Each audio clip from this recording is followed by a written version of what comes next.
88, la frecuencia de la familia hispana. Bien, mis amados hermanos, muy buenos días y bienvenidos a este tiempo de estudio bíblico devocional. Su hermano pastor Roberto Alfaro les saluda y les doy una cordial bienvenida. Apasionante estudio del libro de Levíticos. Realmente estoy muy contento, agradecido con mi Padre Celestial, porque he notado el interés, el auge, la pasión de tantos de ustedes, hermanos, que me manifiestan en sus envíos, en sus textos, que realmente nunca se habían tomado un tiempo para desmenuzar el texto de Levítico.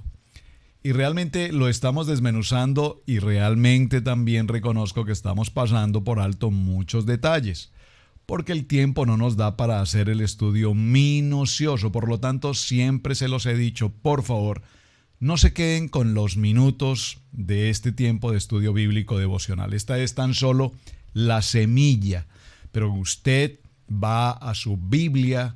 Cada capítulo que vamos desarrollando, por favor, avance en esos capítulos, escudriñe la palabra, vaya al Nuevo Testamento, al Brit Hadasha, confronte la palabra del antiguo pacto con el pacto renovado y veremos cómo Dios va hablando a cada uno de nuestros corazones y nos permite extender y madurar y formar el carácter que Él quiere que cada uno de nosotros tengamos. Libro de Levítico, vamos al capítulo 21, es lo que hemos estado desarrollando. Vemos la importancia del sacerdocio, la responsabilidad del sacerdote, cuáles son los elementos santos, cuáles son las circunstancias profanas, y lo importante aquí es que aprendamos a discernir lo santo de lo profano. Muy importante esta expresión. Por favor, en el libro de Colosenses, en el capítulo 2 y en el verso 17 está escrito, dice la palabra, cosas que son sombra de lo que ha de venir. Las cosas que estamos mencionando en el libro de Vayikra, en el tema de Levítico, en todo Levítico y en todo lo que hemos visto en Bereshit y en Shemot, es decir, Génesis y Éxodo, todo es una sombra de lo que ha de venir. Por lo tanto, para nosotros poder comprender con claridad el estudio de Torá, es decir, Génesis, Éxodo, Levítico, Números y Deuteronomio, llamado Pentateuco, Torá, para poder entender estos conceptos espiritualmente, necesitamos absolutamente entender que todo ello es una sombra de lo que ha de venir, como nos lo indica el libro de Colosenses en el capítulo 2 y en el verso 17. Todas las celebraciones instituidas por Hashem en estos textos en la Torá, repito, son las sombras proféticas de lo que han de venir en el tiempo futuro. Nosotros hoy tenemos la gran bendición de ser testigos, dígalo conmigo, soy testigo precisamente ahora de lo que Dios está haciendo, de lo que está sucediendo, y somos testigos de estos escritos que ahora se manifiestan y se revelan directamente en nuestras vidas. Somos una generación extraordinariamente privilegiada, repito, porque muchos de todos estos acontecimientos escritos los estamos observando ahora, como dice ahora sí el dicho, en vivo y en directo. Así es que todas las celebraciones que ya mencionamos en Levítico 23 son los ensayos para algo mayor que va a venir en este tiempo. Ahora, ¿qué pasará con los que ahora no quieren estar presentes en estos ensayos? Esta es una pregunta extraordinaria. ¿Saben? Perdónenme. Ustedes me enviaron una pregunta en el día de ayer y pues quiero contestarla de una manera sabia, si puedo usar la expresión. ¿Son ustedes una iglesia mesiánica? Esa es una inquietud y es una pregunta que tantas personas tienen en sus corazones. Cada vez que estudiamos las fiestas solemnes de Levítico 23, o mencionamos la Torá, o mencionamos un talí, o mencionamos los tzitzit, o mencionamos Pesá, o Yom Teruah, o Yom Kippur, o Hanukkah, o Sukkot, o todas estas fiestas, lo primero que viene al corazón de cada persona es: Mesías, ustedes están en una iglesia mesiánica, son ustedes mesiánicos, se están ustedes judaizando. Lo he explicado en muchas ocasiones, pero considerando una pregunta en el día de ayer, creo que debo hacer una mención nuevamente al respecto. Todo cuanto existe en nuestra Biblia, absolutamente todo, tiene que ver con el Mesías. Con el Mesías.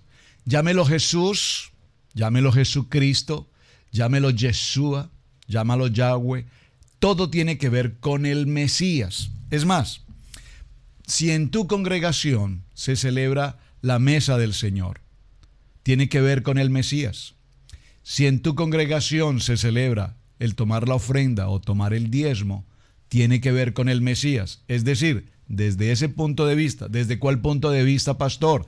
Desde el punto de vista bíblico, todo tiene que ver con el Mesías. Por lo tanto, todos tenemos una conexión con el Mesías, de tal manera que somos mesiánicos. Ahora, hay unos movimientos bíblicos que hablan del mesianismo o iglesias que se denominan mesiánicas en particular, y esa es tal vez la pregunta más puntual o la inquietud que todos tienen. Pero lo que quiero resaltar aquí es que cuando hablamos de Torá, estamos hablando de los primeros 5 libros de la palabra, estos 5 libros de Génesis, Éxodo, Levítico, Números y Deuteronomio que tanto hemos repetido. La pregunta del millón es, ¿qué va a pasar con todos aquellos que aún conociendo la palabra no tienen una claridad absoluta en su corazón respecto del Mesías? Esa es la pregunta. ¿Por qué hoy en tantas congregaciones no se celebran, según la Biblia, Levítico 23, las celebraciones que instituyó ¿quién? ¿Los judíos? No. ¿El pueblo de Israel? No. Las instituyó directamente Dios, Padre Todopoderoso, Creador, nuestro Todopoderoso, Hashem, Yahweh, como tú lo quieras llamar. Llámalo en español o llámalo en hebreo. Él instituyó estas celebraciones como santas convocaciones y de manera perpetua. No dice en ningún aspecto y de ninguna manera que ciertos movimientos o ciertas denominaciones o ciertos concilios podrían acabar, terminar, extinguir, retirar lo que escrito está. De tal manera que estamos sometidos a la palabra viva, eficaz y penetrante.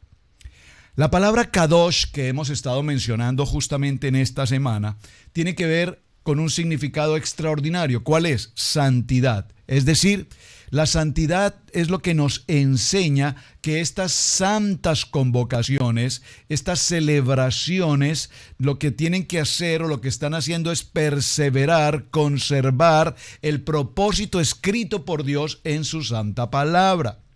De tal manera que estas fiestas realmente han sido preparadas por Dios para que cada año, durante cada periodo, durante cada tiempo indicado, recuerde que hablamos de las estaciones y Dios preparó las estaciones, y aquí las estaciones no se está refiriendo a invierno, verano, no, se está refiriendo a las celebraciones o a las santas convocaciones en las que tendremos reunión con el Padre para honrarle y para adorarle. Esos son los tiempos kairos que Dios ha determinado para cada uno de nosotros. Como comunidad, como iglesia, como congregación. De tal manera, dice mi esposa en sus estudios, ustedes la han escuchado, ella menciona esto como la cartelera del cielo. Dios permitió estas santas convocaciones y en cada una de ellas ha establecido tiempos, dígalo conmigo, tiempos. Y estos tiempos modim, estos son tiempos en los que Dios habla con absoluta claridad a su pueblo.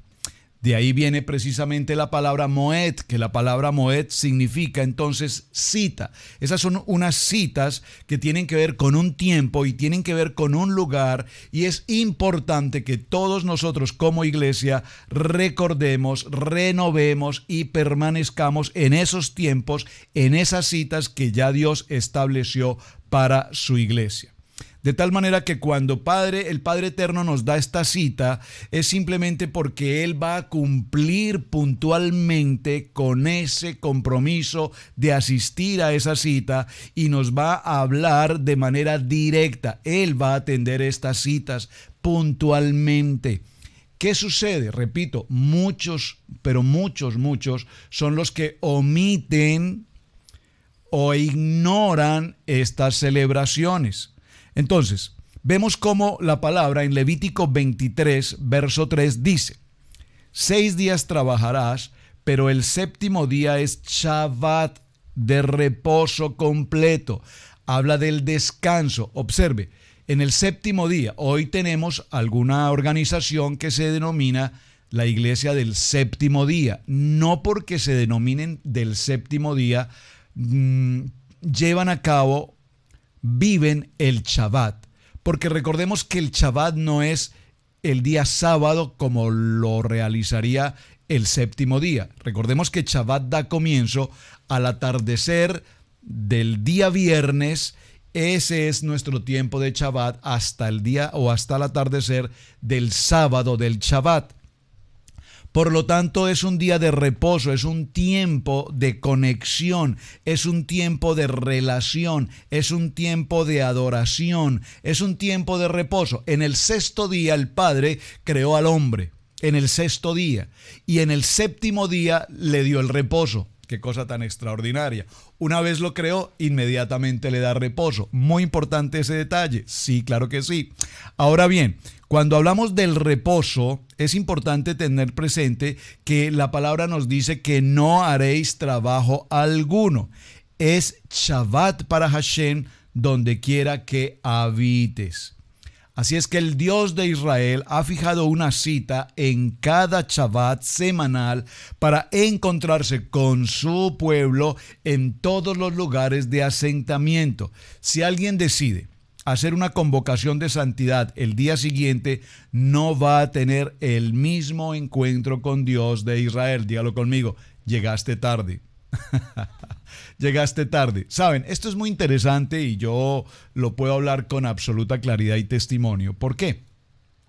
Porque durante muchos años, en lo largo de la vida de la iglesia, nos hemos congregado durante el día domingo. El día domingo fue establecido aproximadamente para el año 321 por un hombre de la religión, Constantino. Determinó que el día sería del día de celebración, sería el domingo, y hasta el día de hoy se celebra de esa manera.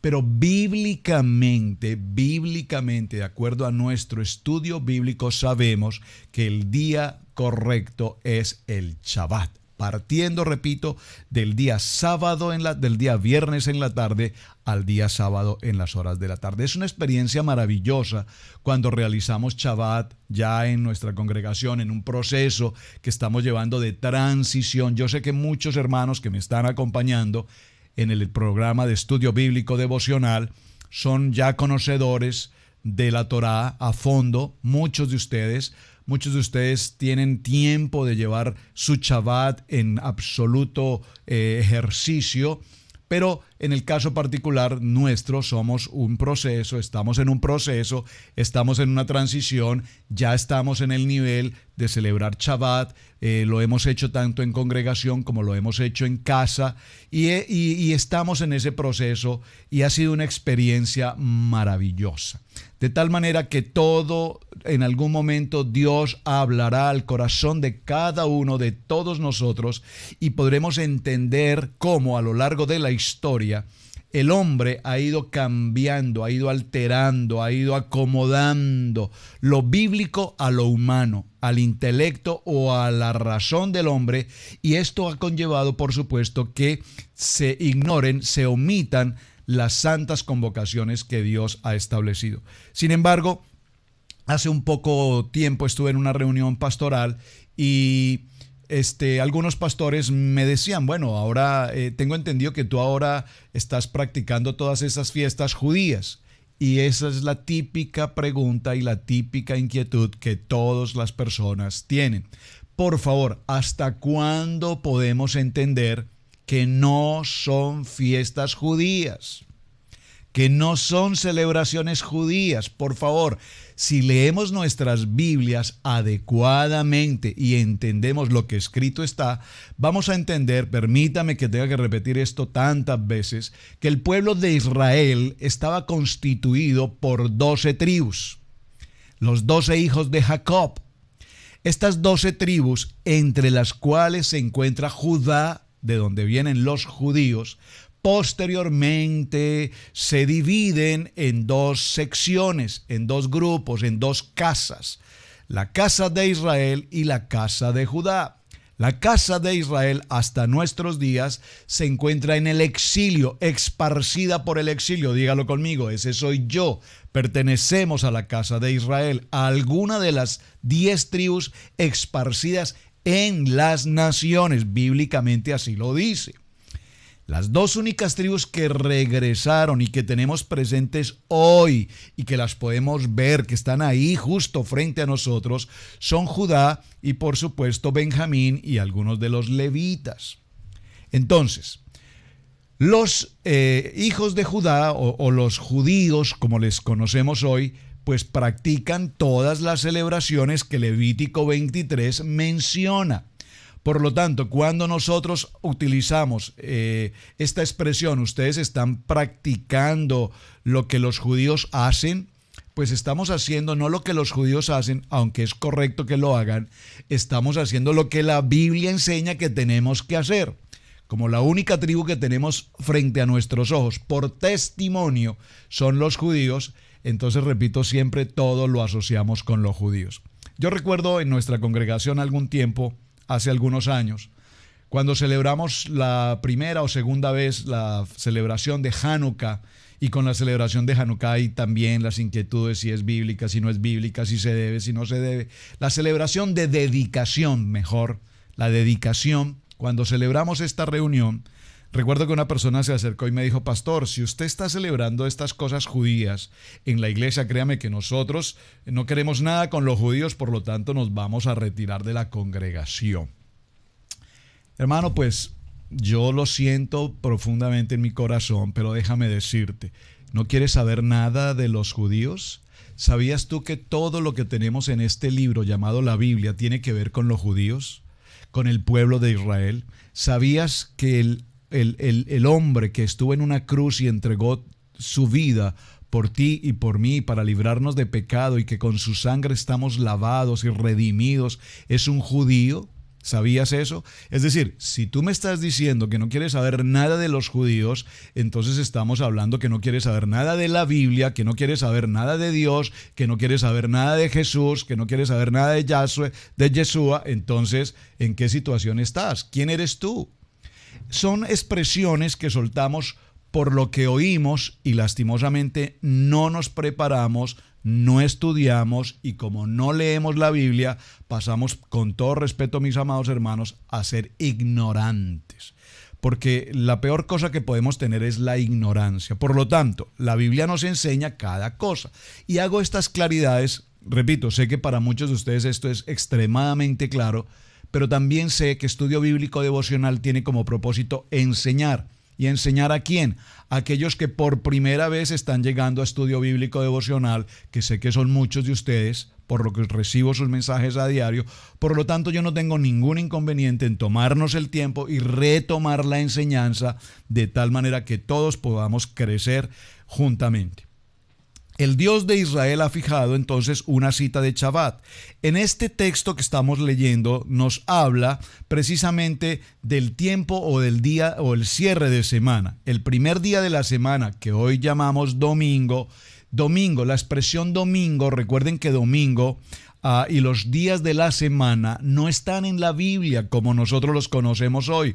Lunes, martes, miércoles, esos días no están en nuestro texto bíblico. En la Biblia nos aparece día primero, día segundo, día tercero, día sexto, día séptimo. Entonces, el domingo sabemos que según el calendario romano es un día que está dedicado al sol, al dios sol. De allí viene en inglés Sunday. De allí vemos cómo cada uno de los días de la semana en el calendario greco-romano tiene un propósito de adoración a los dioses astrales, si puedo decir, a los dioses como luna, lunes, luna, martes, Marte, miércoles, Mercurio, jueves, Júpiter, viernes, Venus, sábado, Saturno, Sunday, domingo, Dios Sol. ¿Ven lo interesante? Entonces, los calendarios que nosotros conocemos, y esto también lo he repetido, enero, febrero, marzo, abril, mayo, todos estos meses del año corresponden a calendario romano, pero nuestra Biblia hebrea tiene calendario lunar y son los meses muy diferentes a como los conocemos hoy. En el calendario lunar tenemos el mes de Nisan, Iyar, Sivan, Tan, Ab, Elul, Tishrei, Yazban, Kislev, Tebet, Shavat, Adar, son los meses. ¿Y por qué los quiero mencionar? Porque cada uno de estos meses, en un orden total y absolutamente definido en la palabra, vamos a tener que seguirlos puntualmente porque vamos, repito, a tener las celebraciones, las santas convocaciones, y cuando nos movemos en esas santas convocaciones vamos a entender con absoluta claridad todo lo que la Biblia nos enseña respecto a los tiempos. Por eso cuando la palabra dice que no conocemos ni el día ni la hora, no es que no lo conozcamos en cuanto al día puntual, que yo pueda decir eso es el 13 de abril del año tal, no. Pero sí sabemos por las santas convocaciones cuándo será el regreso de nuestro Mesías. Sabemos que va a ser en un Shabbat. También sabemos que va a ser para un tiempo de tabernáculos. Eso también lo sabemos. Entonces es interesante cuando conocemos las celebraciones de las santas convocaciones, porque entonces sabremos también cuándo es el tiempo del regreso. Muy bien, estas celebraciones señaladas por el Padre o las santas convocaciones son kadosh, son de santidad, y las proclamaréis en las fechas señaladas. De tal manera que los hijos de Israel somos los responsables de anunciar anualmente estas santas convocaciones, de tal manera que todos quienes se encuentren a nuestro alrededor las conozcan, y para que podamos cumplir adecuadamente con el propósito que Dios ha establecido. Veamos, tenemos la fiesta de Pesá, que la celebramos recientemente, eso en el tiempo del mes de Nisan. Recuerden que en el mes de Nisan, al principio con la luna llena empieza el mes de Nisan, y allí desarrollamos, a partir del día 4, el día 14, celebramos el tiempo de Pesá.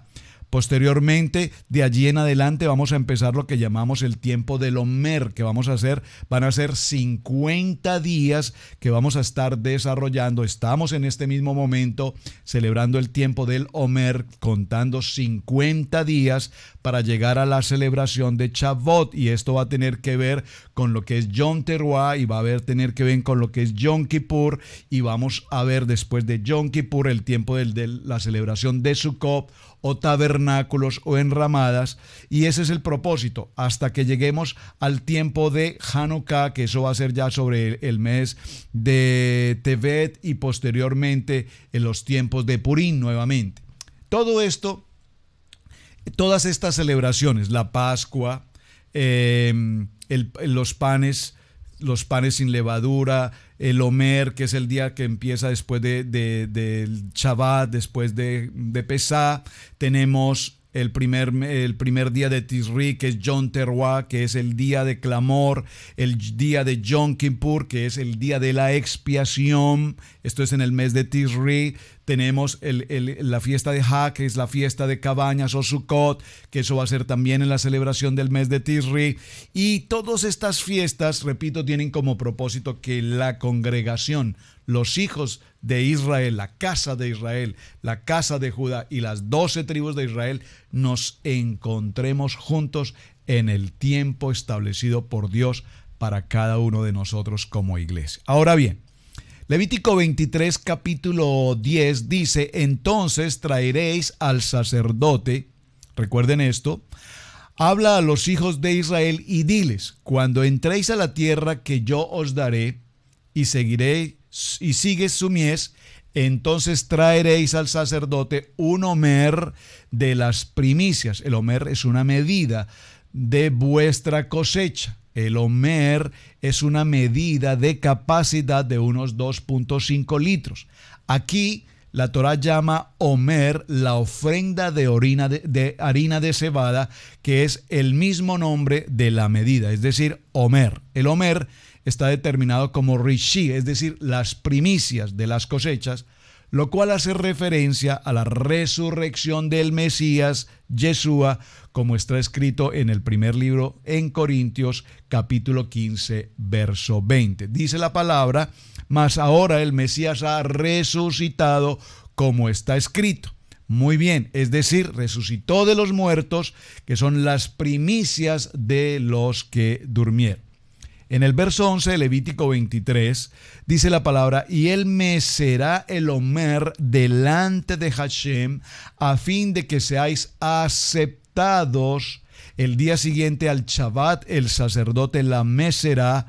Entonces el Talmud que nos enseña aquí que se está refiriendo al Shabbat de la fiesta, es decir, el 15 de Nisan, y vemos cómo los saduceos enseñaron que se refiere al primer Shabbat semanal después del sacrificio de Pesá. Aquí hay algo muy interesante. Recordemos que hay celebración de Shabbat, pero también hay celebración del Gran Shabbat o Shabbatón, que se llama. Son momentos muy especiales que vamos a considerar en otro tiempo. Estudiaremos particularmente el Shabbat, como estudiaremos el Gran Shabbat. Esto es necesario que lo conozcamos porque, repito, sobre esto nunca nos enseñan y por lo tanto cuando leemos los textos bíblicos no entendemos. Cuando nosotros hablamos, por ejemplo, de la muerte en la cruz del Mesías, por religión nos enseñaron que esto sucedió el día viernes. Y si nosotros hacemos las cuentas simples, viernes a las 3 de la tarde, observen, en la tarde, viernes a las 3 de la tarde, a sábado 3 de la tarde estaríamos hablando de un día, a domingo 3 de la tarde estaríamos hablando de 2 días, por lo tanto no se cumpliría entonces la resurrección al tercer día, porque aquí tan solo nos han transcurrido 2 días. Pero cuando entendemos lo que significa el Gran Shabbat y el Shabbat y hacemos según el texto bíblico, porque la Biblia así nos lo enseña, nos daremos cuenta entonces que la resurrección obviamente ocurre en el tiempo de Shabbat y sobre esto se ha formado todo un concepto teológico, doctrinal y que fue el domingo y que es el día de la resurrección y demás.